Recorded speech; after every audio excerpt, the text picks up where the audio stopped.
Media మిత్రులందరికీ TDP Janasena Bharatiya Janata party నుంచి హృదయపూర్వక ఆహ్వానం పలుకుతున్నాను. ఆలస్యమైనందుకు మనస్ఫూర్తిగా మన్నించాలి. ఇది చాలా గత కొన్ని సంవత్సరాలుగా ఈ మేనిఫెస్టో ప్రజల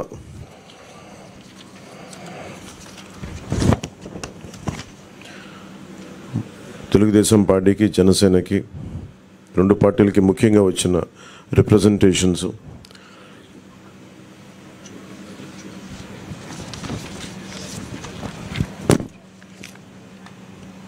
ముందుగా మేము మా ఉమ్మడి మేనిఫెస్టోని ఒకసారి చూపించి రిలీజ్ చేసిన తర్వాత మాట్లాడతాం.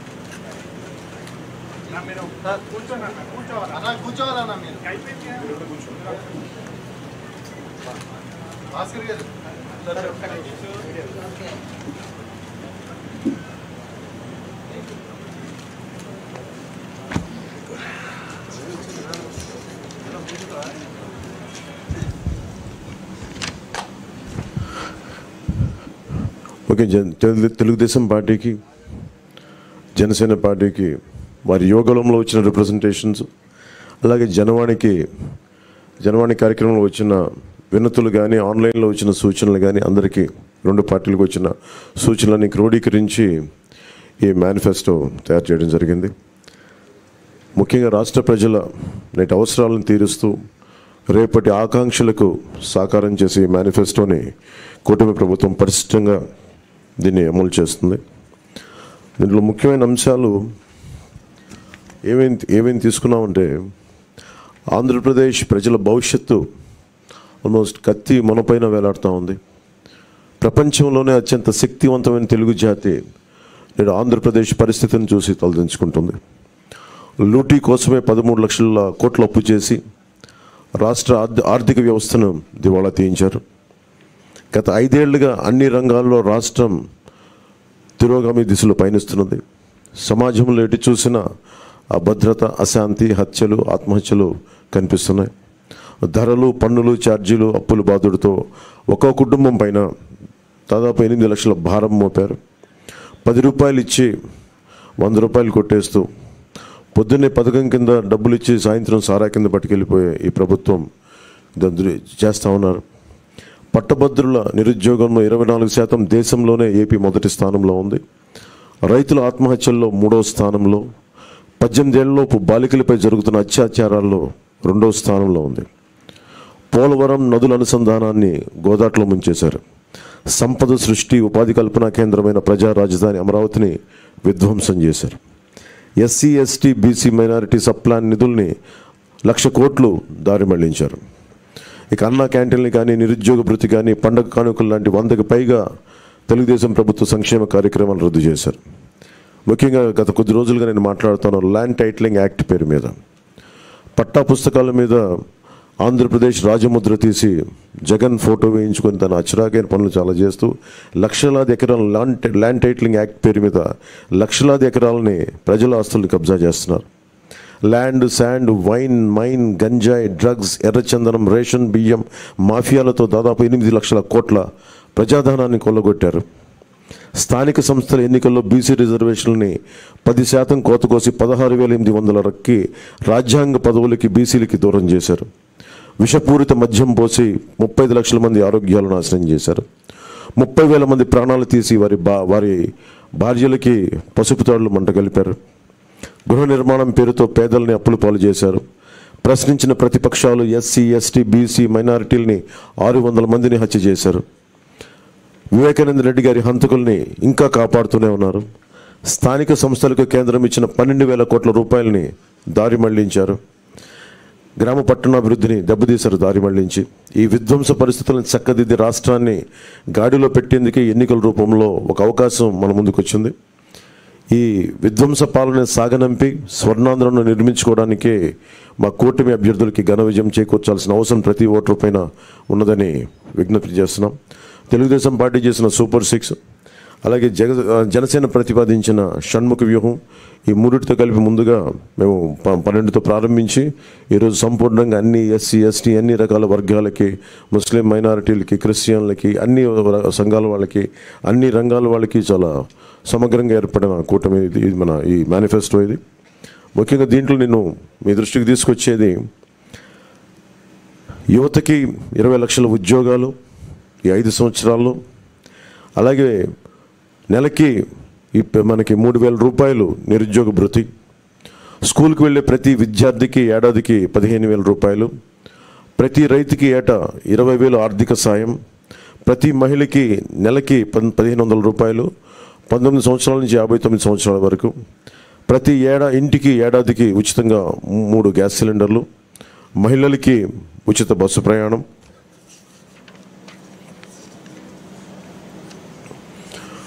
మత్స్యకారులకు సంబంధించి సముద్ర వేట విరామ సమయంలో మత్స్యకారులకు 20,000 రూపాయల ఆర్థిక సాయం, జీవో2 2017ని రద్దు చేస్తాం, బోట్ల మరమ్మతులకు కానీ ఆధునిక కమ్యూనికేషన్లకు కానీ ఆర్థిక సాయం అందిస్తాం.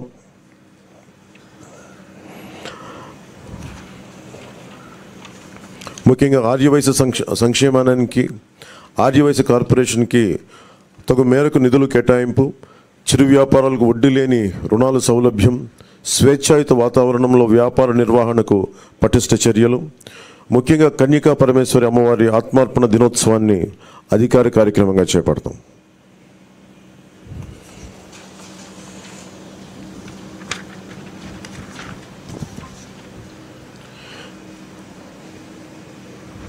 ఆక్వా రంగానికి సంబంధించి అవసరం ఉన్న జిల్లాల్లో 5,000 టన్నులు నిల్వ సామర్థ్యం కలిగిన కోల్డ్ స్టోరేజ్లు, అన్ని జోన్లో ఉన్న వారికి విద్యుత్ యూనిట్కి గతంలో లాగే ₹50 సరఫరా చేస్తాం, ట్రాన్స్ఫార్మర్ల ధర తగ్గిస్తాం, ఏవియేటర్లపై సబ్సిడీ అందిస్తాం.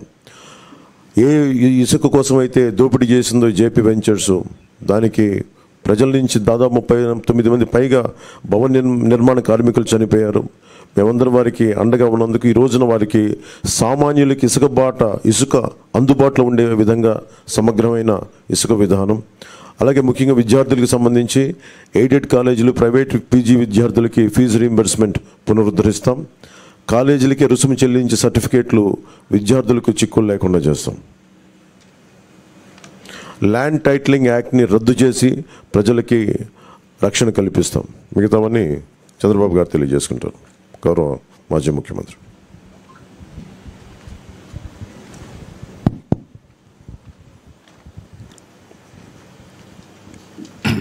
గౌరవనీయులు కొద్దిగా వాళ్ళు గౌరవనీయులు పవన్ కళ్యాణ్ గారు, గౌరవనీయులు సిద్ధార్థరాజ్ సింగ్ గారు, పత్రికా విలేకరులకు అందరికీ నమస్కారాలు. ఇప్పుడే పవన్ కళ్యాణ్ గారు మీకు సూచనగా చెప్పడం జరిగింది. అయితే దీనిపైన చాలా తరో ఎక్సర్సైజ్ చేశాం. ఒక పక్కన తెలుగుదేశం పార్టీ, జనసేన ఇద్దరు కూడా కూర్చొని తరో ఎక్సర్సైజ్ చేసిన తర్వాత బీజేపీ సూచనలు కూడా కొంతవరకు తీసుకొని మేము ముందుకు వెళ్ళాం. ఎందుకంటే వాళ్ళు అక్కడ ఎన్డీఏ నేషనల్ స్థాయిలో మేనిఫెస్టో ఇచ్చారు, కానీ రాష్ట్ర స్థాయిలో ఎక్కడ కూడా మేనిఫెస్టోతో వాళ్ళు అసోసియేట్ కావడం లేదు. అయితే దీనికి పూర్తి సహకారం అందిస్తారనే ప్రగాఢ విశ్వాసం, అదే మరి నమ్మకం. అందుకే వారు కూడా వ్యక్తిగతంగా వచ్చి ఎండార్స్ చేయడానికి వారు ముందుకు వచ్చారు. కాబట్టి కేంద్ర సహకారం మెండుగా ఉంటుంది, పూర్తిగా ఉంటుంది. అదేవిధంగా ఈ యొక్క మేనిఫెస్టోను అమలు చేసే బాధ్యత జనసేన, తెలుగుదేశం 2 పార్టీలు తీసుకుంటాం. ఇక్కడికి వచ్చినప్పుడు పోయిన సంవత్సరమే మేము సూపర్ 6 తీసుకొచ్చాం. ఈ సూపర్ 6లో 6 మేము ప్రధానంగా పెట్టాం. అందులో కూడా మీరు చూస్తే యువత నిర్వీర్యం అయిపోయింది. నేను ఎన్నోసార్లు అన్ని పబ్లిక్ మీటింగ్ మేము ముగ్గురం కూడా అదే మాట్లాడుతూ వచ్చాం. 3 రాజకీయ పార్టీలు కలిసాం. మా కలయిక ప్రజలు గెలవాలి, రాష్ట్రం నిలదొక్కోవాలి, మళ్ళా ప్రజల జీవితాలకు వెలుగు రావాలి. దీని మీదనే 3 పార్టీలు కూడా ఒక మాటలో చెప్పాలంటే ఒక నేషనల్ పార్టీ, అధికారంలో ఉండే పార్టీ, ఇటీవల ప్రజల్లోకి ఎక్కువ తిరిగిన జనసేన, 40 సంవత్సరాలుగా ఉండే తెలుగుదేశం పార్టీ అందరం కూడా అడ్జస్ట్మెంట్ చేసుకుని ఈ రాష్ట్రాన్ని కాపాడుకోవాలి, మళ్ళీ తెలుగు జాతికి పూర్వ వైభవం రావాలనే ఏకైక ఆకాంక్షతో మేమందరం కలిసి ముందుకు వచ్చాం. అందుకనే సూపర్ 6 మీరు చూసినప్పుడు ఒక 6 పాయింట్లని యువతకు 20 లక్షల ఉద్యోగాలు, 3,000 రూపాయల నిరుద్యోగ భృతి. యువత నిర్వీర్యం అయిపోయింది. మళ్ళీ అలాంటి యువతకి కాన్ఫిడెన్స్ ఇవ్వాల్సిన అవసరం ఉంది ఉద్దేశంతో ఈ కార్యక్రమాన్ని తీసుకున్నాం. అదే మాదిరిగా భవిష్యత్ అంతా కూడా హ్యూమన్ రిసోర్స్ డెవలప్మెంట్ పైన ఆధారపడుతుంది. స్కూల్కి వెళ్ళే ప్రతి ఒక్క విద్యార్థికి 15,000 రూపాయలు తల్లికి వందనం కింద. ఇది కాకుండా ప్రతి ఒక్క మహిళకి 1,500 రూపాయలు నెలకి ఇవ్వడం. దీనివల్ల సంవత్సరానికి 18,000 వస్తుంది.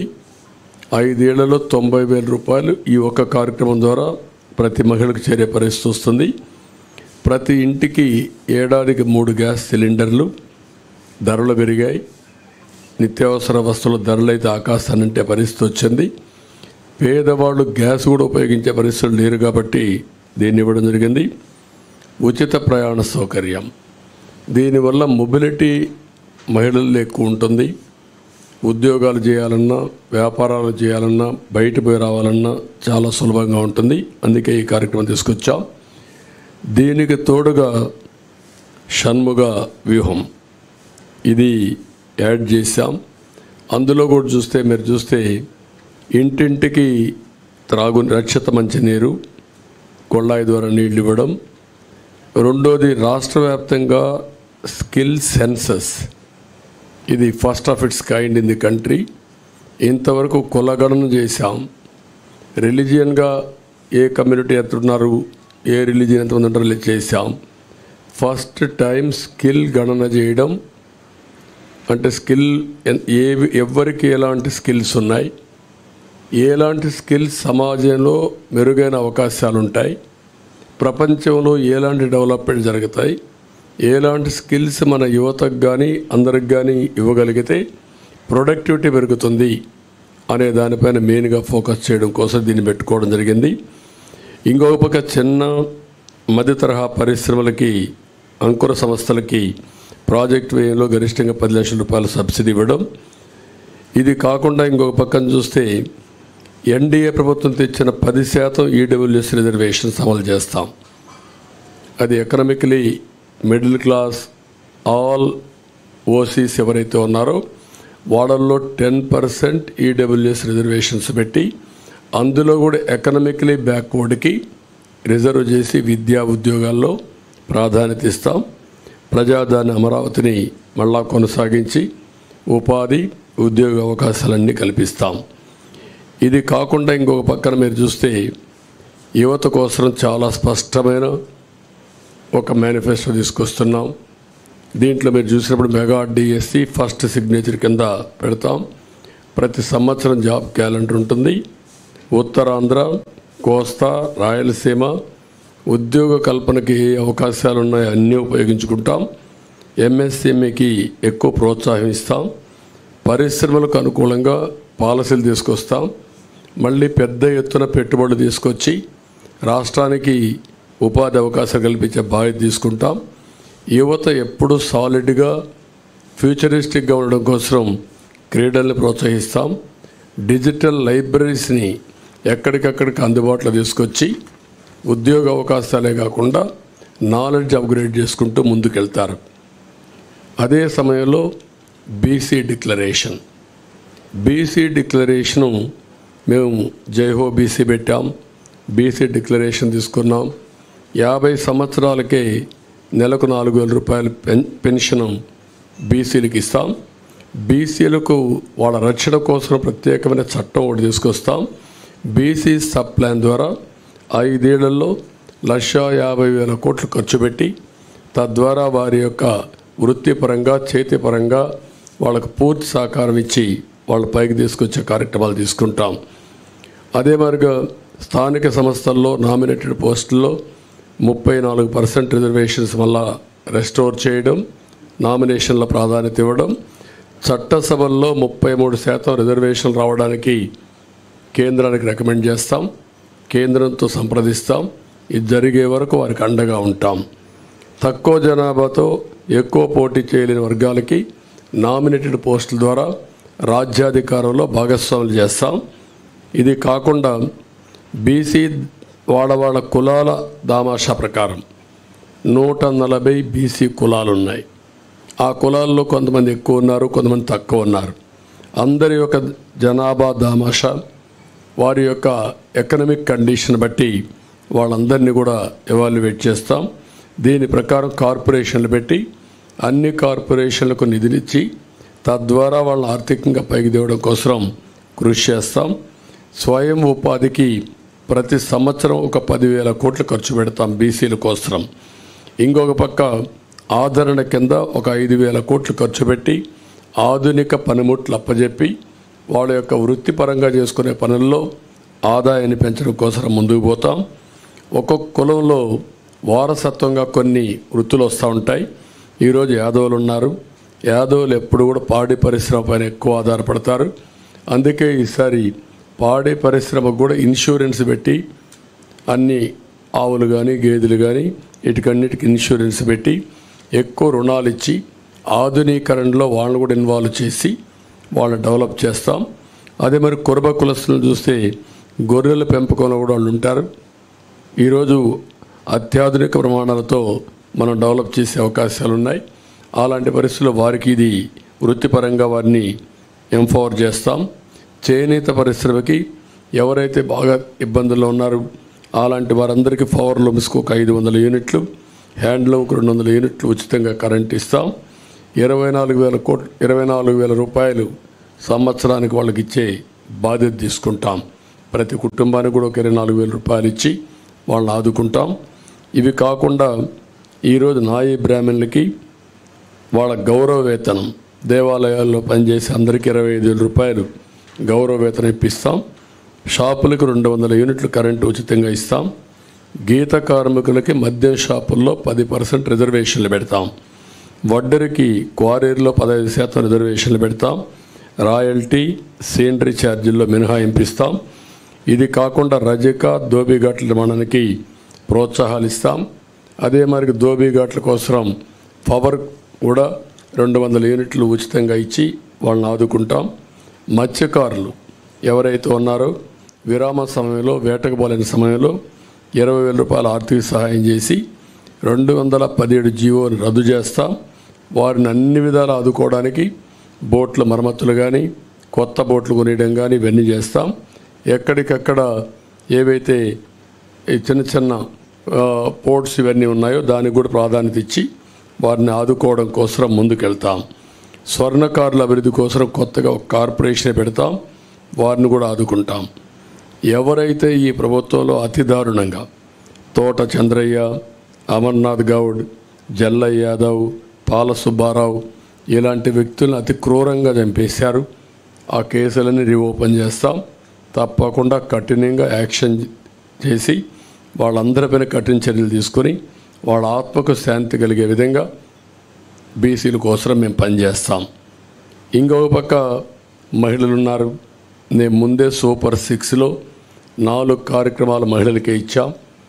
అదే సమయంలో డాక్రా సంఘాలకి ఎంపవర్ చేయడం కోసం 10 లక్షల రూపాయల వరకు రుణాలు ఇచ్చి వడ్డీ లేని రుణాలు ఇచ్చి వాళ్ళని ఆదుకుంటాం. అదే సమయంలో ఈరోజు జరిగే విధానం చూస్తే 10 రూపాయలు ఇచ్చి 100 రూపాయలు అలాగే ఇస్తున్నారు. 1000 రూపాయలు దోచేస్తున్నారు. ఆ విధానానికి స్వస్తి చెప్పి సంపద సృష్టించడం తెలిసిన పార్టీలు ఇవి. అటు కేంద్రంలో ఉండే ఎన్డీఏ సంపద సృష్టిస్తూ ఉంది. అదేవిధంగా పవన్ కళ్యాణ్ గారు కూడా సంపద సృష్టించి ఆ సంపద పేదవాళ్ళకి చేర్చాలనేది ఆయన ఆలోచన. ఈ 3 పార్టీలు కూడా కలిసి సంపద సృష్టిస్తాం, ఆదాయాన్ని పెంచుతాం, పెంచిన ఆదాయాన్ని మళ్ళీ పేద ప్రజలకు అందజేస్తాం. అదే సమయంలో హ్యాండ్ హోల్డింగ్ చేసి మనం ఇచ్చిన డబ్బులతో ఎక్కువ ఆదాయాన్ని సంపాదించుకునే మార్గం కూడా చూపిస్తాం. మా సిద్ధాంతం చేపనివ్వడమే కాదు, చేపలు పట్టేది కూడా నేర్పించాలని, దానికి కావలసినటువంటి స్కిల్స్ కానీ వసతులు కానీ ఏర్పాటు చేసి వారిని పైకి తేవాలనేది మా ఆలోచన. దానికోసమే ఈరోజు P4 ఉంది. చాలామంది గుర్తుపెట్టుకోవాలి. ఈరోజు ఎకనామిక్ రిఫార్మ్స్లో P3 అంటే పబ్లిక్ ప్రైవేట్ పార్ట్నర్షిప్తో రోడ్లు వచ్చాయి, ఎయిర్పోర్ట్లు వచ్చాయి, పోర్ట్లు వచ్చాయి, టెలికమ్యూనికేషన్ వచ్చింది, పవర్ వచ్చింది. దీనివల్ల సంపద వచ్చింది, పోటీ పెరిగింది, సమర్థత పెరిగింది. అదే సమయంలో ఈరోజు మా ఆలోచన భవిష్యత్తులో P4 అంటే పబ్లిక్ ప్రైవేట్ పీపుల్స్ పార్ట్నర్షిప్. ఈరోజు 10% పై బాగా ఆర్థికంగా పైకి వచ్చిన వాళ్ళు, కనీసం ఒక 20 మంది కిందన ఆర్థికంగా వెనుకబడిన వాళ్ళని పైకి తెచ్చే సామాజిక బాధ్యత తీసుకోవాల్సిన అవసరం ఉంది. ఇది జరగాలి. అందుకే ఏ పని చేసినా పేదవారి కోసం చేయాలనుకుంటున్నాం. దీనికి ప్రత్యేకమైన శ్రద్ధ పెట్టాం. పేదరిక నిర్మూలన అసాధ్యం కాదు. ఈ టెక్నాలజీ పెద్ద హ్యాండీగా ఉంది మనకు. నాలెడ్జ్ ఎకానమీ సాధ్యం. ఇది చేయడం కోసం అందుకే మేము తీసుకున్నది కూడా మీరు చూస్తే కాంప్రహెన్సివ్గా తీసుకున్నాం. ఇక్కడ కూడా మీరు గుర్తుపెట్టుకోవాల్సింది 2047 చాలామందికి అనుమానం ఉంది. ఎట్లా చేస్తారని చెప్పి మాట్లాడుతున్నారు మా క్రిటిక్స్ అందరూ. సంపద సృష్టించడం తెలిసిన పార్టీ తెలుగుదేశం పార్టీ. ఆ సంపద సృష్టి కూడా ఆటోమేటిక్గా ఏదైతే ఉందో ఒక ఎకో సిస్టమ్ క్రియేట్ చేస్తే డెస్ట్రాయ్ చేయకపోతే కంటిన్యూగా ముందుకు పోయే పరిస్థితి వస్తుంది. దానికి ఒక నిదర్శనం ఒక హైదరాబాద్, లేకుంటే ఐటీ రంగం, అలాంటివన్నీ చేసి ముందుకు వెళ్తాం. అదే సమయంలో అంగన్వాడీ కార్యకర్తలను ఆదుకుంటాం. ఉద్యోగాలు చేసే మహిళలకు హాస్టల్ వసతి ఏర్పాటు చేసి వాళ్ళకి రక్షణగా నిలబడతాం. ఇంకొక పక్కన కొంతమంది గర్ల్స్ మధ్యలో చదువు ఆపేసి మళ్ళీ వాళ్ళు కంటిన్యూ చేయాలి అనే ఆలోచన ఉంది. అలాంటి వారికి కళలకు రెక్కలనే పథకం కింద ఇంట్రెస్ట్ ఫ్రీ లోన్ ఎంతైనా కానీ ఇచ్చి వాళ్ళని పైకి తీసుకొచ్చే బాధ్యత, వాళ్ళు సెటిల్ అయిన తర్వాత ఆ డబ్బులు తిరిగి కట్టే బాధ్యత, అది కూడా వడ్డీ లేకుండా కట్టే బాధ్యత తీసుకొస్తాం. పండుగ కానుకలు, పెళ్లి కానుకలు నేను కొన్ని దీంట్లో పెట్టకపోయినా అన్న క్యాంటీన్ ఇవన్నీ కూడా పునరుద్ధరిస్తాం. మళ్ళీ పేదవాళ్ళకు అండగా ఉంటాం. ఈ ప్రభుత్వంలో ఉద్యోగస్తులు చాలా నష్టపోయారు. వ్యవస్థ చిన్నాభిన్నమైపోయింది. వ్యక్తులు కూడా ఆ ఉద్యోగాలను చేసే వాళ్ళందరూ వ్యవస్థలు డెస్ట్రాయ్ అయినాయి. వ్యవస్థలు నిర్వీర్యమైపోయినాయి. నిధులు లేకుండా ఒక పక్క, భయపెట్టి ఒక పక్క, అస్తవ్యస్తమైనటువంటి విధానాలు వీటన్నిటిలో దెబ్బతిన్నారు. రెండోది వాళ్ళు కూడా చాలా నిరాశ నిస్పృహల మధ్యలో ఉన్నారు. ఒక మాటలో చెప్పాలంటే సమాజం మొత్తం దెబ్బతిన్నప్పటికీ ఉద్యోగస్తులైతే నిర్వీర్యమైపోయారు. వారి నమ్మకాన్ని కోల్పోయే పరిస్థితికి వచ్చారు. ప్రభుత్వంలో ఎప్పుడు ఉద్యోగస్తుల మొరేలు బాగుంటే వారే సంపద సృష్టించాలి, వారే సేవలు అందించాలి, వారి వల్ల కూడా ప్రగతి జరగాలి. మేము పాలిటీషియన్స్ పాలసీలు నిర్ణయిస్తాం, దాన్ని ఎగ్జిక్యూట్ చేసేది సమర్థవంతంగా ఉద్యోగస్తులు చేయాల్సిన అవసరం ఉంది. ఒక్క ఎగ్జాంపుల్ మీరు చూస్తే ఉపాధ్యాయులు ఎంత నిర్వీర్యమైపోయారంటే, ఒకప్పుడు మోస్ట్ రెస్పెక్టెడ్ కమ్యూనిటీ ఉపాధ్యాయుడు, తల్లి తండ్రి తర్వాత గురువు తర్వాత దైవం. అలాంటి ఉపాధ్యాయుడి నిస్సహాయ స్థితి, ఏం చెప్పుకోలేని పరిస్థితి. కడాన మద్యం షాపుల్లో కాపలాకు పెడితే అది కూడా నోరిప్పి చెప్పలేని పరిస్థితి. చెప్పితే కేసులు పెట్టడం. కనీసం వాళ్ళ రైట్స్ కోసం ఎప్పుడు కూడా ప్రజాస్వామ్యంలో ప్రజాస్వామ్య హక్కుల కోసం మాట్లాడే వ్యక్తులు ఇంటలెక్చువల్ కమ్యూనిటీ టీచర్స్. అలాంటి టీచర్స్ నోరిప్పలేని పరిస్థితి తీసుకొచ్చారు. ఇంకొక పక్కన మనం ఒకసారి చూస్తే వీళ్ళందరిలో పిఆర్సీ లేదు, ప్రావిడెంట్ పిఎఫ్ లేదు, సరెండర్ లీవులు లేవు, లేకపోతే టీఏలు లేవు, లేకపోతే ఏది కూడా లేకుండా 20,000 25,000 కోట్ల రూపాయల బకాయిలు పెట్టి అడిగితే వాళ్ళ మీద కేసులు పెట్టడం, వాళ్ళ సంఘ నాయకులను అరెస్టులు చేయడం, కావాలని కేసులు పెట్టి ఏసీబీ కేసులు పెట్టి వేధించడం ఇది ఒక ఆనవాయితీగా అయిపోయింది. అందుకని మళ్ళా వాళ్ళ యొక్క ఆత్మ విశ్వాసాన్ని పెంచుతాం, ఆత్మ గౌరవాన్ని పెంచుతాం. ఆ విధంగా పీఆర్సీ ఇవ్వడం కానీ, పీఆర్సీ వచ్చే లోపల ఇంటీరియం రిలీఫ్ కూడా ఇస్తాం. ఇంటీరియం రిలీఫ్ ఇచ్చి వాళ్ళకి ఇవ్వాల్సిన డబ్బులు కూడా ఫేజ్డ్గా అవన్నీ కూడా క్లియర్ చేసి ప్రతి నెల జీతాలు వచ్చే పరిస్థితికి మళ్ళీ తీసుకొస్తాం. ఆర్థిక వ్యవస్థని మెరుగుపరుస్తాం. అదే మరిగా ఏదైతే సిపిఎస్ ఉందో ఆ సిపిఎస్ను కూడా సమీక్ష చేసి ఏ విధంగా దీన్ని చేస్తే పరిష్కార మార్గం సరైన మార్గం చూపించగలుగుతామో దానికి కూడా ఒక సమస్య పరిష్కారం కోసం కృషి చేస్తాం.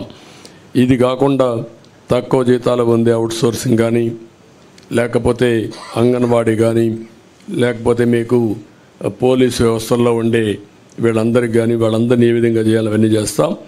వాలంటీర్స్కి కూడా ఒక 10,000 రూపాయలు వేతనం పెంచుతాం. పాడి పరిశ్రమ స్వయం ఉపాధికి ఉపయోగపడుతుంది. దీన్ని కూడా పెద్ద ఎత్తున అభివృద్ధి చేస్తాం.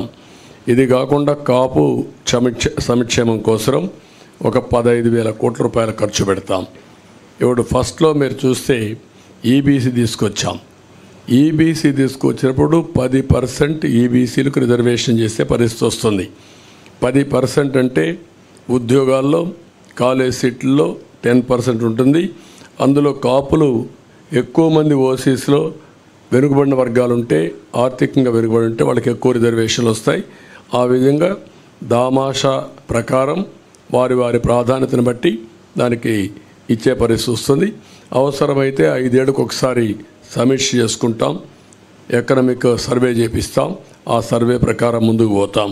ఇక్కడికి వచ్చినప్పుడు కాపు యువతకి, మహిళలకి నైపుణ్యాభివృద్ధి, స్వయం ఉపాధికి ఎక్కువ ప్రాధాన్యత ఇస్తాం.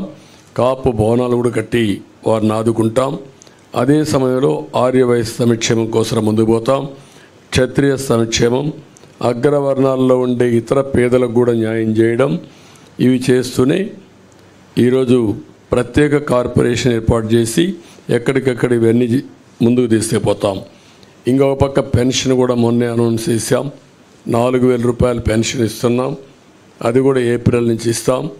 పెంచిన పింఛను ఏప్రిల్ నుంచి ఇచ్చి, ఇంకొక పక్కన వికలాంగులకి, దివ్యాంగులకి 6,000 రూపాయలు ఇస్తాం. వైకల్పానికి పూర్తిగా అంటే 2 కాళ్ళు చేతులు లేకుండా అవస్థపడే వాళ్ళకి 15,000 రూపాయలు ఇస్తాం. కిడ్నీ, తలసేమియా వంటి దీర్ఘ వ్యాధులు ఉండే వాళ్ళకి 10,000 రూపాయలు పింఛన్ ఇస్తున్నాం. ఇది కాకుండా 2 సెంట్లు ఇంటి జాగా గ్రామీణ పట్టణ ప్రాంతాల్లో, గ్రామాల్లో 3 సెంట్లు ఇస్తాం. ఇవి కాకుండా మీరు ఒకసారి చూస్తే ఇప్పటికే మంజూరైన పట్టాలకు ఇళ్ళు కట్టిస్తాం. ఎవ్వరికి ఇంటి జాగాలు క్యాన్సిల్ చేయం. అదే సమయంలో అక్కడే ఇళ్ళు కట్టించే పరిస్థితి తీసుకొస్తాం. ఇళ్ళు లేని ప్రతి ఒక్కరికి టిట్కో ఇళ్ళు ఇమీడియట్గా హ్యాండ్ ఓవర్ చేస్తాం. ఇవి కాకుండా అందరికీ ఇళ్ళు కట్టించే పరిస్థితి తీసుకొస్తాం. ఎస్సీ ఎస్టీ సంక్షేమానికి కట్టుబడి ఉన్నాం. జిల్లాల వారీగా వర్గీకరణ కూడా చేస్తాం.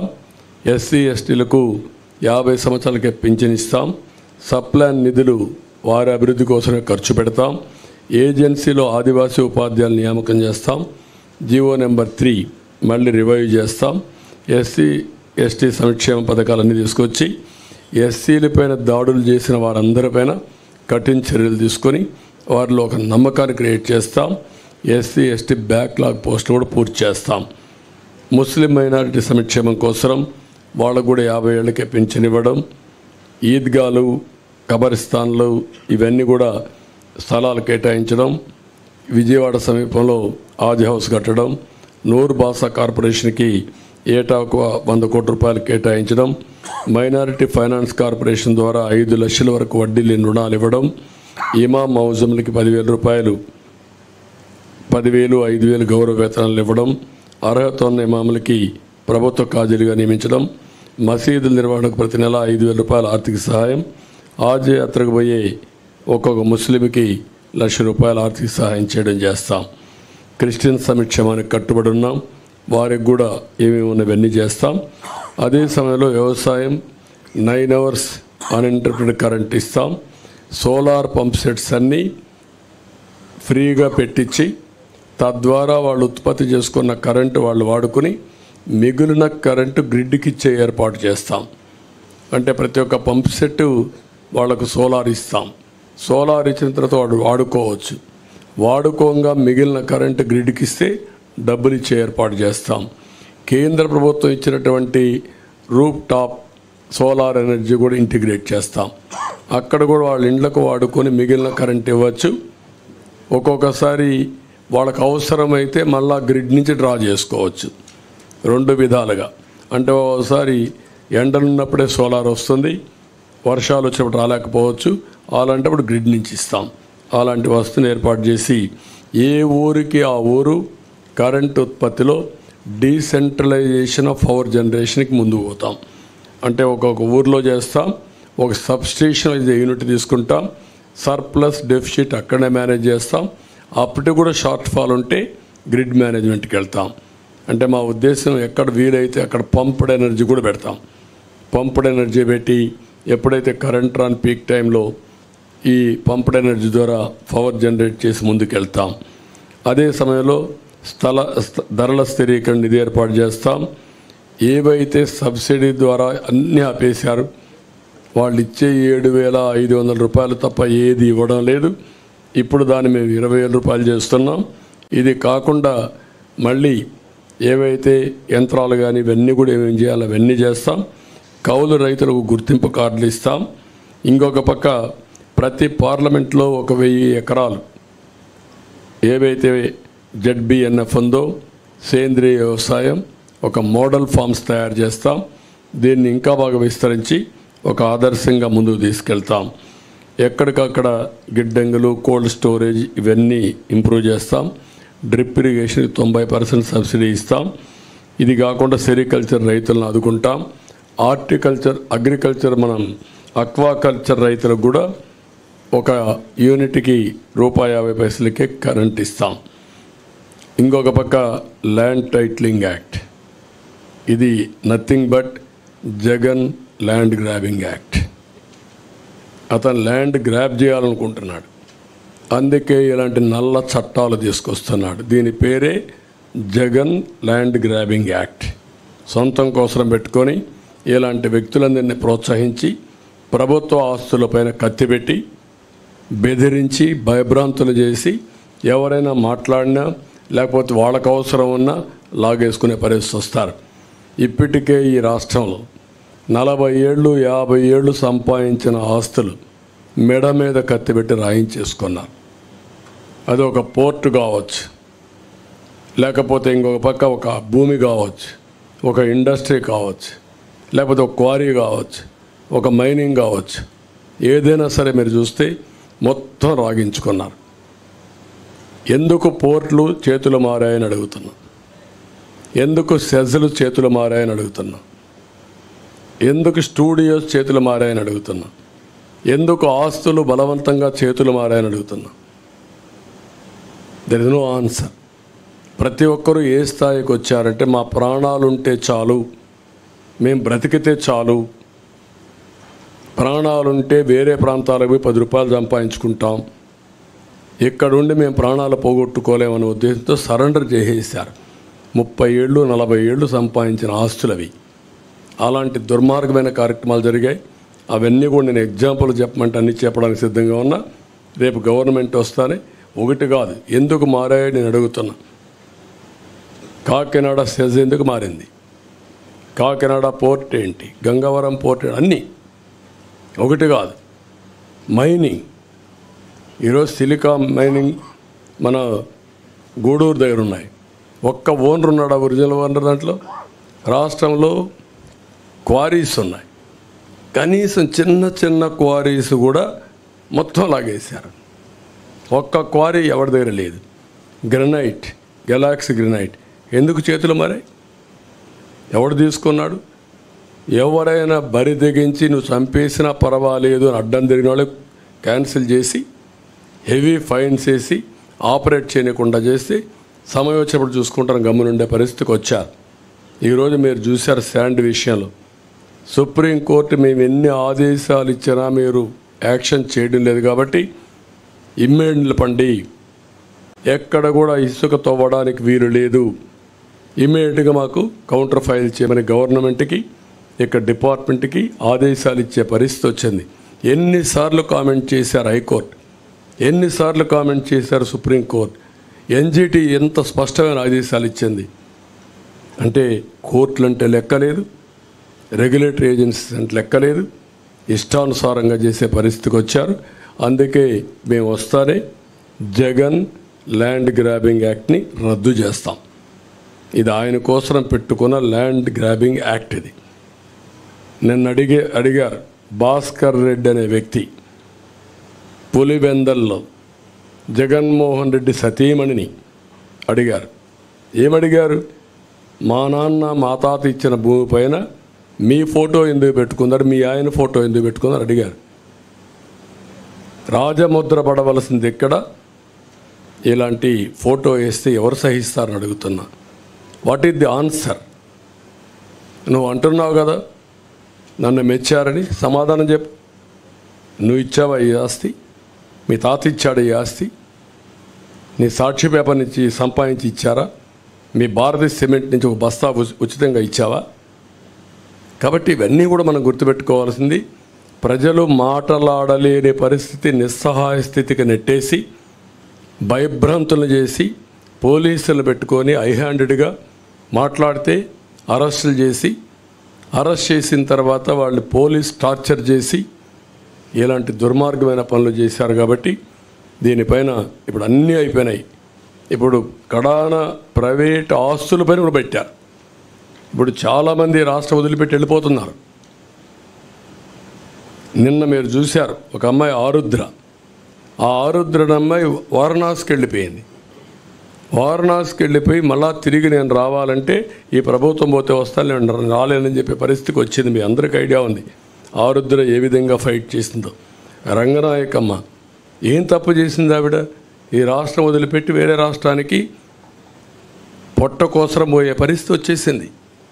కనీసం లైవ్లీహుడ్, తిండి కోసం వేరే రాష్ట్రానికి వారిపోయే పరిస్థితికి వచ్చారు. ఇది అరాచకాలకు పరాకాష్ట. ఇప్పుడు ఫైనల్గా ఈ ల్యాండ్ టైటిలింగ్ యాక్ట్ పేరుతో జగన్ గ్రాబింగ్ యాక్ట్ తీసుకొచ్చారు. సాగునీటి ప్రాజెక్టులు అన్నిటికల్లా చాలా పెద్ద సమస్య ఉంది. ఈరోజు గుక్కడి నీళ్ళు లేవు, తాగడానికి నీళ్ళు లేవు, సాగునీరు లేదు. నీళ్ళన్నీ మిస్మేనేజ్మెంట్ అయినాయి, సముద్రంలోకి వెళ్ళిపోయినాయి, ప్రాజెక్టులు ఏది పూర్తి కాలేదు. ఇరిగేషన్ మేనేజ్మెంట్ అడ్వాన్స్ స్థాయిలో ఉంది. కాలువలు దవ్వలేదు, పంట కాలువలు లేవు, డ్రైనేజెస్ లేవు, వాటర్ మేనేజ్మెంట్ లేవు, రిజర్వాయర్లు కొట్టుకోబోతున్నాయి. ఇంతవరకు మీరు చూస్తే అన్నమయ్య ప్రాజెక్ట్ కొట్టుకొని పోతే ఏం చేస్తారో చెప్పలేని నిస్సహాయ స్థితి. గుండ్లకమ్మ ప్రాజెక్టు గేట్స్ 3 సార్లు కొట్టుకొని పోయే పరిస్థితి, పులిచింతల గేట్స్ కొట్టుకొని పోయే పరిస్థితి. What is the reason? కనీసం మెయింటెనెన్స్ లేదు. ఇలాంటివన్నీ ఉన్నాయి. అన్ని ఇరిగేషన్ ప్రాజెక్ట్స్ పూర్తి చేస్తాం. పోలవరం గోదావరి అయిపోయింది, పోలవరం పూర్తి చేస్తాం, నదులు అనుసంధానం చేస్తాం. అక్కడి నుంచి ఆల్ ప్రాజెక్ట్స్ ప్రాధాన్యత ఇచ్చి ముందుకు తీసుకెళ్తాం. అదే మరి కార్మికులకు రవాణా రంగం, ఇందులో కూడా మీరు చూస్తే ఆల్ డ్రైవర్స్ వాళ్ళని ఓనర్ చేసే విధంగా 4 లక్షల రూపాయల వరకు సబ్సిడీ ఇచ్చి 5% వడ్డీతో వాళ్ళకు రుణాలు ఇప్పించే బాధ్యత తీసుకుంటాం. అదే మరిగా డ్రైవర్స్ అధికార సంస్థ పెట్టి వాళ్ళకు ప్రమాద బీమా, హెల్త్ ఇన్సూరెన్స్, విద్యా రుణాలు వంటివి సంక్షేమ కార్యక్రమాలు అమలు చేస్తాం. బ్యాడ్జి కలిగిన ప్రతి ఆటో డ్రైవర్కి, ట్యాక్సీ డ్రైవర్కి, ఇవే లైసెన్స్ కలిగిన ప్రతి లారీ టిప్పర్ డ్రైవర్కి 15,000 రూపాయలు సంవత్సరానికి ఆర్థిక సహాయం చేస్తాం ఆల్ డ్రైవర్స్కి.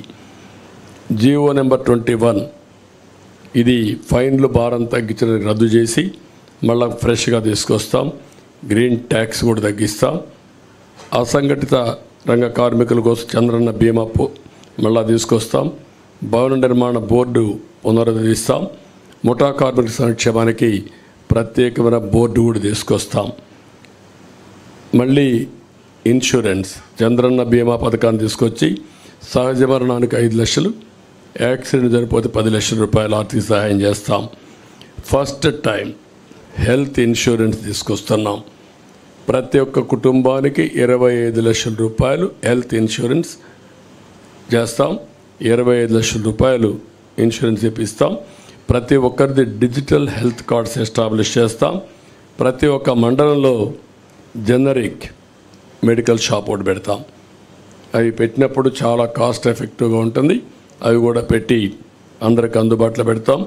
బీపీ, షుగర్ వంటి నాన్ కమ్యూనికబుల్ డిసీజెస్ ఉండే వాళ్ళందరికీ ఉచితంగా జనరిక్ మెడిసిన్స్ని సప్లై చేస్తాం. విద్యుత్ ఛార్జీలు నియంత్రణ చేస్తాం.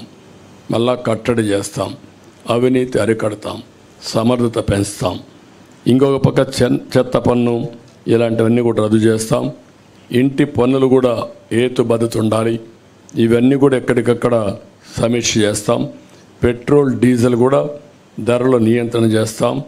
మద్యం ధరల్ని నియంత్రణ చేయడమే కాకుండా విషపూరిత బ్రాండ్లు ఏవైతే ఉన్నాయో అవన్నీ రద్దు చేసి సమగ్రమైన ఎంక్వైరీ చేసి తద్వారా వీళ్ళు చేసిన తప్పుడు పనులను ఎస్టాబ్లిష్ చేసి ఎవరైతే కల్ప్రిట్స్ ఉన్నారో వాళ్ళు పనిష్ చేసి మళ్ళీ ఈ రాష్ట్రంలో ఇలాంటి స్పూరియస్ లిక్కర్ లేకుండా చేసే బాధ్యత తీసుకుంటాం.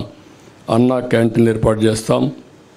ఇంకొక పక్కన రేషన్ పంపిణీ విధానం కూడా సమీక్ష చేస్తాం. Fee reimbursement, aided colleges, private fee విద్యార్థులకు ఫీజు ఇప్పిస్తాం. కాలేజీలకే రుసుము చెల్లించి మళ్ళీ సర్టిఫికెట్ రాకుండా పోవడం, ఎగ్జామ్స్ రాకుండా పోవడం ఇలాంటి సమస్యలు లేకుండా చేస్తాం. ఉచిత ఇసుక విధానాన్ని తీసుకొస్తాం. దానికి సమగ్ర పాలసీ తీసుకొస్తాం. పగడ్బందీగా కన్స్ట్రక్షన్ యాక్టివిటీ జరిగే విధంగా కార్యక్రమం తీసుకొస్తాం. విద్య కేజీ టు పీజీ సిలబస్ అంతా కూడా రివ్యూ చేస్తాం. రాష్ట్రంలో అనేక స్కూళ్ళు 117 జీవో వల్ల మూతపడిపోయినాయి. అవన్నీ ఏం చేయాలో చేస్తాం. విదేశ విద్యని మళ్ళీ ప్రారంభిస్తాం. మళ్ళీ అందరికి వర్తిస్తాం. 100 రోజుల్లో గంజాయి, అదే మరిగా ఏదైతే డ్రగ్స్, ఈ రెండు కంట్రోల్ చేస్తాం. ఐరన్ హ్యాండ్తో డీల్ చేస్తాం.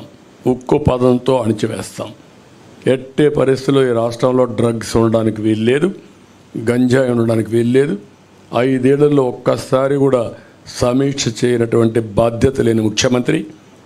ఊరూరా నిత్యావసర మంచినీళ్ళు దొరకలేదు కానీ గంజాయి దొరికే పరిస్థితి వస్తూ ఉంది. అదే సమయంలో ఆక్వాకల్చర్ని అభివృద్ధి చేస్తాం. సమగ్ర అభివృద్ధి, ఇవన్నీ జరగాలంటే సమగ్ర అభివృద్ధితో ముందుకు పోవాల్సిన అవసరం ఉంది. ఆ సమగ్ర అభివృద్ధి చేస్తాం. మౌలిక సదుపాయాలు కూడా పూర్తిగా డెవలప్ చేస్తాం. గ్రామాల దగ్గర నుంచి రోడ్ ఇన్ఫ్రాస్ట్రక్చర్ ఉన్నది బెస్ట్ ఇన్ఫ్రాస్ట్రక్చర్ తయారు చేస్తాం. గ్రామాల నుంచి మండల హెడ్ క్వార్టర్ కానీ, మండలాల నుంచి జిల్లాలకు కానీ, జిల్లాల నుంచి మార్కెట్ ప్లేసెస్కి కానీ, పోర్ట్స్కి కానీ బెస్ట్ ఇన్ఫ్రాస్ట్రక్చర్, అది కూడా రోడ్ ఇన్ఫ్రాస్ట్రక్చర్ డెవలప్ చేస్తాం. దీనికి ఒక ప్రత్యేకమైన పాలసీ తీసుకొస్తాం. వాటర్ కూడా ప్రతి ఒక్క ఇంటికి చెడుగా కార్యక్రమం చేస్తాం. ప్రజా రాజధాని, ఈ రాజధానితోనే వెల్త్ క్రియేషన్ సాధ్యం. ఈ ప్రజా రాజధానిని మళ్ళీ పునరుద్ధరిస్తాం. పూర్వ వైభవం తీసుకొస్తాం. అదే సమయంలో ఇది ప్రజల రాజధానే కాకుండా ప్రతి ఒక్కరికి ఉద్యోగ కల్పన చేసే విధంగా ఉండేట్టుగా రాష్ట్రానికి ఆదాయం పెంచే కేంద్రంగా తయారు చేసే బాధ్యత తీసుకుంటాం. పారిశ్రామికరణ, తెలుగుదేశం, మేము ముగ్గురం కలిసి దీనికి పర్ఫెక్ట్గా తీసుకెళ్తాం. పర్యాటకానికి చాలా స్కోప్ ఉంది. ఉద్యోగాలు వస్తాయి. ఈ రాష్ట్రంలో అనువైన ప్రదేశాలు ఉన్నాయి. ఇవన్నీ కూడా ఎక్స్ప్లోర్ చేసి ముందుకు పోతాం. అన్నింటికంటే ముఖ్యంగా ఫుడ్ ప్రాసెసింగ్కి ఎక్కువ ప్రాధాన్యత ఇస్తాం. ఈరోజు ఒకప్పుడు షుగర్ ఫ్యాక్టరీస్ బాగుండేటివి. ఇప్పుడు షుగర్ ఫ్యాక్టరీస్కి ఆదరణ లేదు. కానీ ఆల్టర్నేటివ్ ఫుడ్ ప్రాసెసింగ్ వస్తున్నాయి. అవన్నీ తీసుకొచ్చి రాయితీనిచ్చి ఎక్కడ పండే పంటల ఆధారంగా ఫుడ్ ప్రాసెసింగ్ తీసుకొచ్చి తద్వారా అక్కడ ఉపాధి కల్పిస్తాం. వాల్యూ అడిషన్ వస్తుంది. రైతులు కూడా గిట్టుబాటు ధర వస్తాయి. ఇది కాకుండా అతి ముఖ్యమైన విషయం దేవాలయాలు, బ్రాహ్మణుల సంక్షేమానికి కూడా మేము కట్టుబడి ఉన్నాం. ఇందులో మీరు చూస్తే హిందూ దేవాలయాలు, సత్రాల పరిరక్షణకు కూడా ఒక ఎండోమెంట్ బోర్డు ఏర్పాటు చేస్తాం. ముస్లిం ప్రాపర్టీస్కి ఎట్లయితే వర్క్ బోర్డ్స్ పెడుతున్నామో అక్కడ కూడా చాలా స్ట్రిక్ట్గా ఉంటాం. హిందూ ప్రాపర్టీస్ కూడా ఎవరంటే వాళ్ళు కబ్జా చేయడానికి వీలు లేదు. ఇవన్నీ తీసుకొస్తాం. అక్కడ కూడా మసీదులకు ఆర్థిక సహాయం కానీ ఇమాములకు ఇచ్చినట్టు ఇక్కడ కూడా మీరు ఒకసారి చూస్తే వార్షిక ఆదాయం 50,000 రూపాయలు ఉన్న ఆలయాల్లో పనిచేస్తున్న అర్చకులకి కనీస వేతనం 15,000 రూపాయలు పెంచుతున్నాం. ఇంకొక పక్కన 50,000 కంటే తక్కువ ఉంటే 10,000 రూపాయలు ఇవ్వాలని చెప్పి నిర్ణయించాం. వైదిక ఆగమ శాస్త్ర సంబంధాల విషయాల్లో ఆయా ఆలయాలే ఫైనల్. ఈరోజు చాలా వరకు ప్రార్థనాలయాల్లో కూడా ఇంటర్ఫేర్ అయ్యారు పాలకులు. ఇది చాలా దుర్మార్గమైన కార్యక్రమం. కడాన రాముడు తల నరికేస్తే మేము అక్కడికి పోతే మా మీద కేసులు పెట్టారు. ఇంతవరకు ఎవరా తల నరికేశారో చెప్పలేకపోయారు. అంటే దేవుణ్ణి కూడా కాపాడితే నేరం అయిపోయింది ఈ పాలనలో. అలాంటిది నా మీద పెట్టిన 24 కేసుల్లో 23 కేసుల్లో రాముడు తల తీసేసిన కేసు కూడా ఒకటి. అంటే ఎంత దుర్మార్గంగా ఎంత దారుణంగా పోతున్నారో మీరు గుర్తుపెట్టుకోవాల్సిన అవసరం ఉంది. వీళ్ళు ఇంకా మాట్లాడే నైతిక హక్కు ఏముందో నాకైతే అర్థం కావడం లేదు. అదే మరిగా ఇంకొక పక్క బ్రాహ్మిన్స్ అందరికీ ప్రతి ఒక్క ట్రస్ట్లో ఒక మెంబర్గా పెడుతున్నాం. ఎందుకంటే వాళ్ళ మీద ఒక విశ్వాసం ఉంది. వాళ్ళ దేవాలయాల పునరుద్ధరణ కానీ దేవాలయాల్లో దీపాలు పెట్టి నైవేద్యం ఇచ్చేసేది కాబట్టి వాళ్ళకి ఆ గౌరవం పెంచాల్సిన అవసరం ఉంది. ఇంక్లూడింగ్ తిరుమల తిరుపతి దేవస్థానంతో సహా ప్రతి ఒక్క బోర్డులో వాళ్ళని ఒక మెంబర్గా పెడతాం. వాళ్ళ సాంప్రదాయాలు అవన్నీ కూడా వాళ్ళు పాటించే పరిస్థితి వస్తుంది. ఇంకొక పక్కన తిరుపతి ఒంటిమిట్ట లాంటి పుణ్యక్షేత్రాలని అక్కడుండే అవన్నీ కూడా మన ఆగమ శాస్త్రాలు కావచ్చు, మన సాంప్రదాయాలు కావచ్చు, అవన్నీ కూడా కాపాడడం కోసం మళ్ళీ ఇవన్నీ ముందుకు తీసుకెళ్తాం. Brahmin corporation, Brahmin cooperative credit society కూడా బలోపేతం చేస్తాం. ఇంకొక పక్కన బ్రాహ్మిన్స్ అంతా అపరకర్మ చేసుకోవడానికి ప్రతి నియోజకవర్గంలో ఒక భవనం కావాలన్నారు, అవి కూడా కట్టిస్తాం. ఇవన్నీ చేసి బ్రాహ్మిన్స్ అంతా వేద విద్య అభ్యసించిన నిరుద్యోగులు కూడా ఉన్నారు, వాళ్ళకు కూడా ఒక 3,000 రూపాయలు ఆర్థిక సహాయం చేస్తాం నిరుద్యోగ భృతి కింద. ఇవి కాకుండా ఇంకొక పక్క ఉత్తరాంధ్ర అభివృద్ధికి మేము కట్టుబడి ఉన్నాం. విశాఖపట్నం ఆర్థిక రాజధానిగా చేస్తాం. పెద్ద ఎత్తున ఇండస్ట్రీస్ తీసుకొస్తాం. అదే మాదిరిగా భావనపాడు, విశాఖపట్నం ఎయిర్పోర్ట్ ఇవన్నీ చేసి విశాఖపట్నానికి పూర్వ వైభవం తీసుకొస్తాం. లా అండ్ ఆర్డర్ కంట్రోల్ చేస్తాం. ఈ కబ్జాలు అరికడతాం. రాయలసీమని హార్టికల్చర్ హబ్గా చేస్తాం. ఇండస్ట్రీస్ తీసుకొస్తాం. చెన్నై, బెంగళూరు ఇండస్ట్రియల్ కారిడార్లో ఉండే ముఖ్యమైన నోడ్స్ అని డెవలప్ చేసి రాయలసీమ అభివృద్ధిని, రాయలసీమని ఆటోమొబైల్ హబ్గా తయారు చేస్తాం. ఇప్పటికే మీరు చూస్తే కియా మోటార్స్ వచ్చింది, హీరో మోటార్స్ వచ్చింది, అపోలో టైర్స్ వచ్చింది, ఇలాంటి చాలా వచ్చాయి. ఆ ఎకో సిస్టమ్ కంటిన్యూ చేస్తాం. పంచాయతీరాజ్ డిక్లరేషన్, ఇక్కడ పంచాయతీరాజ్కి అధికారాలు పోయినాయి, నిధులు లేవు, విధులు లేవు, అధికారాలు లేవు. సెంట్రల్ గవర్నమెంట్ ఇచ్చిన నిధులు కూడా డైవర్ట్ చేశారు. అవన్నీ కంట్రోల్ చేస్తాం, నియంత్రణ చేస్తాం. మళ్ళీ వాళ్ళకు పూర్తి అధికారాలు ఇచ్చి నిధులు, విధులు, అధికారాలు, ఆందోళన కూడా పెంచి వాళ్ళ గౌరవాన్ని పెంచుతాం. కడాన జర్నలిస్ట్కి కూడా నేను మొన్న అడిగా, ఒకప్పుడు తెలుగుదేశంలో 2,500 మందికి అక్రిడిషన్ ఉంటే ఇప్పుడు 1000 పడిపోయినాయి. ఒక సాక్షి, TV9 లేకపోతే NTV వీళ్ళకి మాత్రం ఉన్నాయి. అది ఈరోజు ఈ రాష్ట్రంలో పరిస్థితి. మీడియా పైన నియంత్రణ, మీడియా పైన దౌర్జన్యం. అందుకే పూర్వ వైభవం తీసుకొస్తాం. అందరికి అక్రిడిషన్ ఇస్తాం. ఉచిత నివాసం మీరు ఉండడానికి హౌస్ సైట్స్ లేకుండా చాలామంది అవస్థపడుతున్నారు. అవి పేపర్ మీదనే ఉన్నాయి. మీ విషయం కూడా మొట్టమొదటిసారి మా ఎలక్షన్ మేనిఫెస్టోలో పెడుతున్నాం కాబట్టి ఇది కూడా మీకు శుభవార్త. ఇది కాకుండా న్యాయవాదుల కోసం కూడా ప్రభుత్వ స్టైఫండ్ కింద 10,000 రూపాయలు ఇస్తాం. జూనియర్ న్యాయవాదులకు ప్రత్యేకమైన ట్రైనింగ్ ఇచ్చి వాళ్ళకు కూడా ఒక అకాడమీ ఏర్పాటు చేస్తాం. ఇది కూడా మీకు వాళ్ళకు కూడా ఒక ఫండ్ ఒకటి క్రియేట్ చేస్తాం. అగ్రిగోల్డ్ ఆస్తులు అమ్మి వారిని కూడా ఆదుకుంటాం. ఫైనల్గా గుడ్ గవర్నెన్స్, సమర్థవంతమైన పాలనతోనే ఇది సాధ్యం. ఈ గుడ్ గవర్నెన్స్లో ఒక భాగం లా అండ్ ఆర్డర్. ఎక్కడ లా అండ్ ఆర్డర్ పటిష్టంగా ఉంటే అక్కడ పీస్ ఉంటుంది, ఎక్కడ పీస్ ఉంటే అక్కడ ప్రాస్పరిటీ ఉంటుంది. దానికి కూడా మేము కట్టుబడి ఉన్నాం. గట్టిగా నిర్ణయాలు చేసి లా అండ్ ఆర్డర్ మెయింటైన్ చేసి పటిష్టమైన యంత్రాంగాన్ని తయారు చేసి మళ్ళీ అనుకున్న ఇవన్నీ సాధిస్తా అని చెప్పి తెలియజేసుకుంటూ ఇప్పుడు ప్రజలందరినీ కోరుతున్నా, మేము చేయాల్సిన అన్ని ప్రయత్నాలు చేసి మీ ముందుకు వస్తున్నాం. ఇప్పటికే మీరు పూర్తి ఆదరణ చూపిస్తున్నారు. 3 పార్టీల అభ్యర్థుల్ని 25 పార్లమెంట్లు, 175 అసెంబ్లీ, 3 పార్టీ అభ్యర్థులు ఎక్కడుంటే అక్కడ ఓట్లేసి అందరినీ గెలిపించే బాధ్యత తీసుకోమని ఆశీర్వదించమని ప్రజలందరినీ కోరుతున్నాం.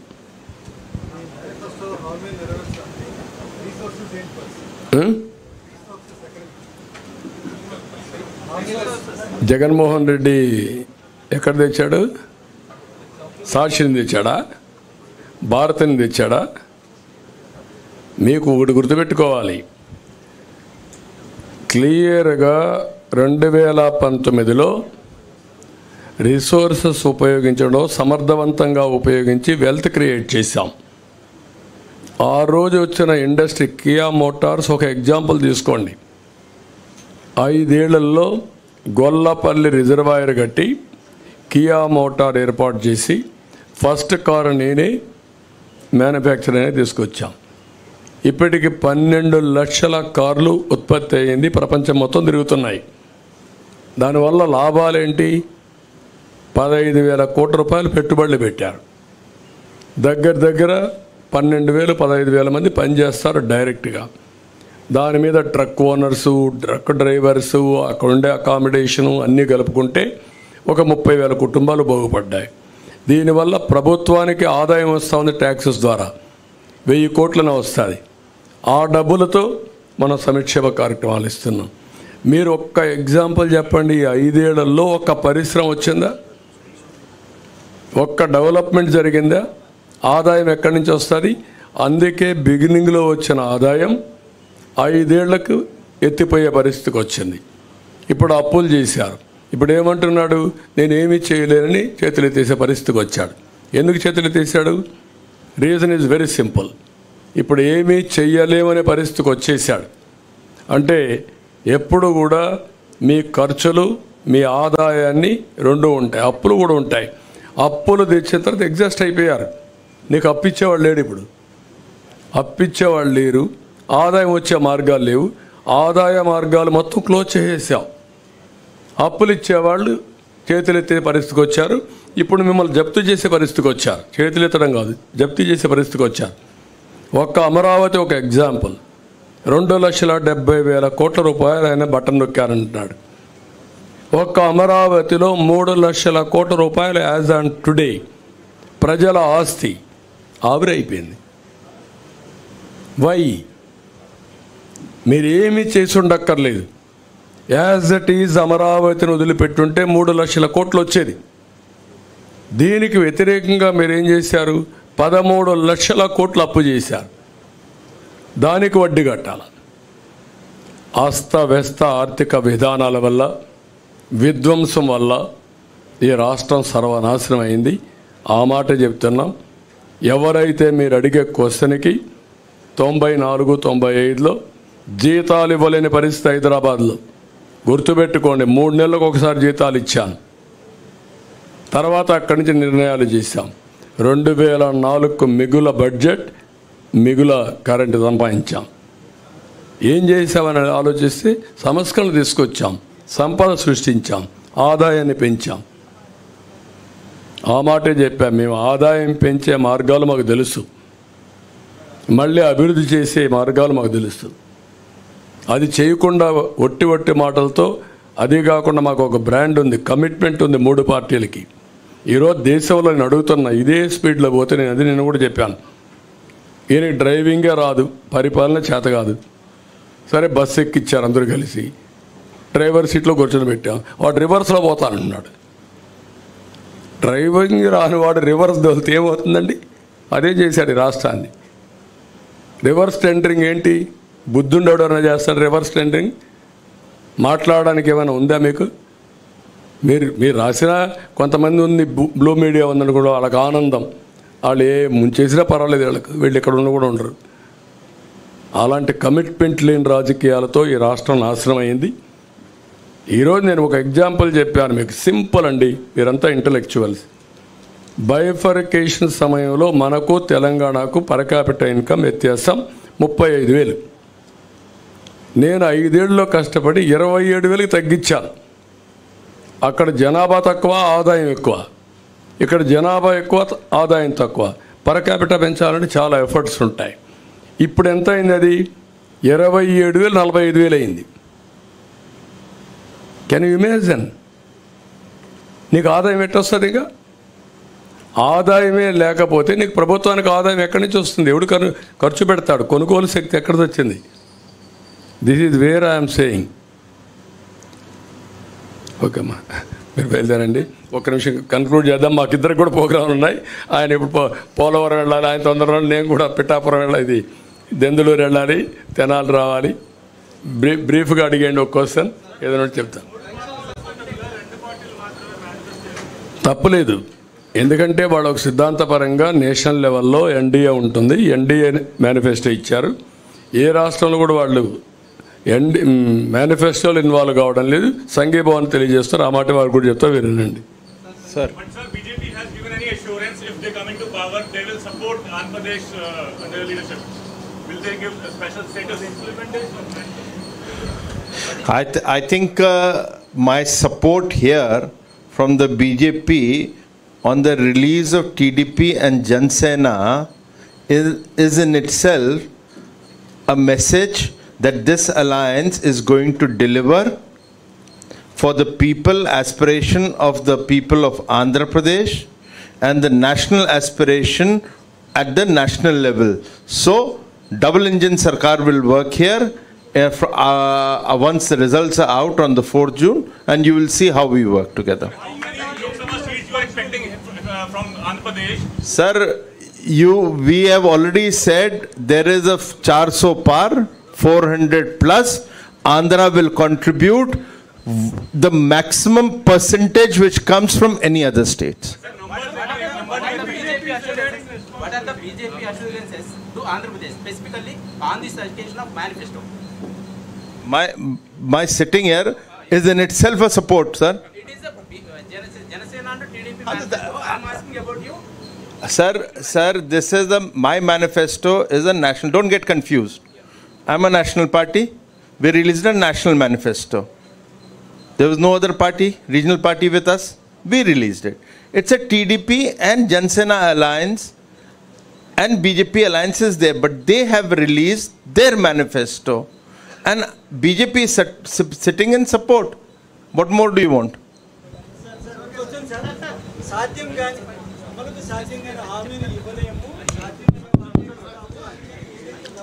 నేనేమన్నానంటే, అందుకే చెప్పా కదా, మేము సంపాదించే ట్యాంకులో నీళ్లు పెట్టాం, చెరువులో నీళ్లు పెట్టాం. ఆ నుంచి కాలువలో నీళ్లు తీసుకుపోయాడు. చెరువులో నీళ్లు అయిపోయినాయి ఇప్పుడు. అందుకే చేతులు ఎత్తేసాడు. మొన్నే యాక్సెప్ట్ చేశాడు. అతను ఫలితాలకు ముందే రాజీనామా చేసేసాడు. అసలు సన్యాసం చేశాడు. అయిపోయింది. ఇంక దానికంటే ఏం కావాలి నీకు? ప్రజలు ఏం కోరుకుంటున్నారు? భవిష్యత్తు కోరుకుంటున్నారు, ఫ్యూచర్ కోరుకుంటున్నారు, ఆశాజనకంగా ఉండాలని కోరుకుంటారు. అలాంటిది ఏమీ చేయలేని చేతులెత్తేసిన తర్వాత 5 ఏళ్ల తర్వాత వ్యత్యాసం ఏముంది? ఏమి లేదు కదా. 5 ఏళ్లకు ముందు మేము అమ్మఒడి ఇచ్చా, ఇప్పుడు అమ్మఒడి ఇస్తా. 5 ఏళ్లకు ముందు నాన్నబుడ్డి పెట్టా, ఇప్పుడు నాన్నబుడ్డి ఉంటుంది. అంతే కదా. మరి ఎప్పుడు కూడా గుర్తుపెట్టుకోవాల్సింది aspirational India. What Modiji is talking? 2047 Viksit Bharat. India will be number 1. Indians will be number 1. పేదరికం లేని దేశంగా ఉండాలనేది ప్రగాఢమైన నమ్మకం మాకు. అందుకే నా కోరిక ఏంటి? 2047కి ఆయన వికసిత్ భారత్ చేస్తే వికసిత్ ఆంధ్రప్రదేశ్ ఉండాలి. తెలుగు భారత్. అదే సమయంలో తెలుగు వాళ్ళు నెంబర్ 1గా ఉండాలి. ఒక ఆంధ్రప్రదేశ్లో కాదు, ప్రపంచంలోనే తెలుగు వాళ్ళు నెంబర్ 1గా ఉండాలి. నా కోరిక, మోడీ గారి కోరిక, ఇండియన్స్ నెంబర్ 1గా ఉండాలనేది. ఈ రెండు కూడా ఒకటి ఐడియాలజీ. జగన్మోహన్ రెడ్డి కోరిక నార్త్ కొరియా చేయాలని, అదే ఆయన కోరిక.